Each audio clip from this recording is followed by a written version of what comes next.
जिस राजा की तस्वीर इस सिक्के पर है, उसी साल उस राजा की मौत हो गई। और यह कोई साधारण पुराना सिक्का नहीं है, यह है 1910 का ब्रिटिश इंडिया 1/4 आना। इस तरफ आप देख सकते हैं किंग एडवर्ड सेवंथ का पोर्ट्रेट, और चारों तरफ लिखा है Edward seventh king and emperor, और दूसरी तरफ लिखा है 1/4 आना इंडिया 1910। इस कॉइन की डिनोमिनेशन सिर्फ 1/4 आना, एक आना यानी 1/16 रुपए, इसलिए यह कॉइन 1 रुपए का 1/64 हिस्सा था। लेकिन इस कॉइन की सबसे बड़ी कहानी इसके ईयर में छुपी है। किंग एडवर्ड सेवंथ की डेथ 6 मई 1910 को हुई, और उसके बाद उनके बेटे जॉर्ज 5 ने ब्रिटिश थ्रोन संभाला और इंडिया के एम्परर बने। यानी 1910 एक ऐसा साल था जिसमें इस कॉइन पर आपको एडवर्ड 7 दिखाई देते हैं, लेकिन इसी साल ब्रिटिश अंपायर का रूलर बदल गया। और 1910 सिर्फ किंग एडवर्ड 7 की डेथ की वजह से इंपॉर्टेंट नहीं था। इसी साल इंडियन प्रेस एक्ट आया, जिसने न्यूज़पेपर्स और पब्लिकेशंस पर गवर्नमेंट कंट्रोल और रेस्ट्रिक्शंस को काफी सख्त किया। और इसी साल आसमान में भी एक बहुत बड़ी घटना हुई, हेलीज कॉमेट वापस दिखाई दिया।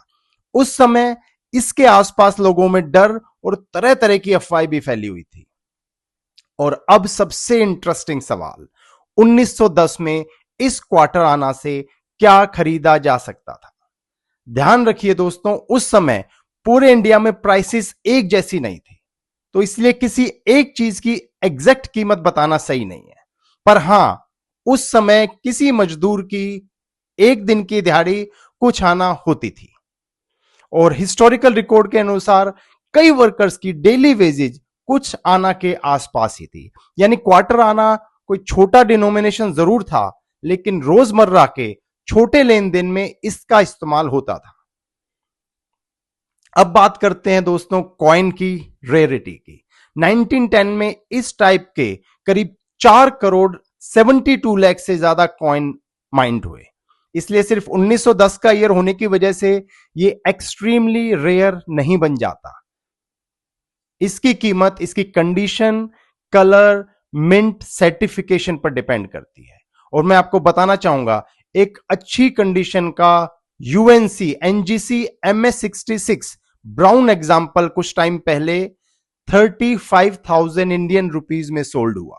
लेकिन इसका मतलब यह नहीं है कि हर कॉइन की कीमत 35,000 है। मैंने आपको जैसे बताया, उसकी कंडीशन और ऑथेंटिसिटी पे डिपेंड करता है।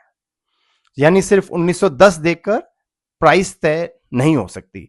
लेकिन 116 साल पहले यह किसी की जेब में घूमता था, किसी दुकान पर गया होगा, किसी मजदूर की कमाई का हिस्सा रहा होगा, और शायद कितने ही हाथों से गुजरकर आज हमारे हाथ में पहुंचा है। सोचिए, जिस वक्त ये कॉइन चल रहा था, एडवर्ड 7 एम्परर थे, और उसी साल उनकी कहानी खत्म हो गई। एक छोटा सा कॉइन, लेकिन इसके अंदर छुपी है 1910 की पूरी दुनिया। अगर आपको ऐसी हिस्टोरिकल कॉइन्स की स्टोरी पसंद है तो फॉलो कीजिए chronicle. Every coin has a story. जय हिंद, जय भारत।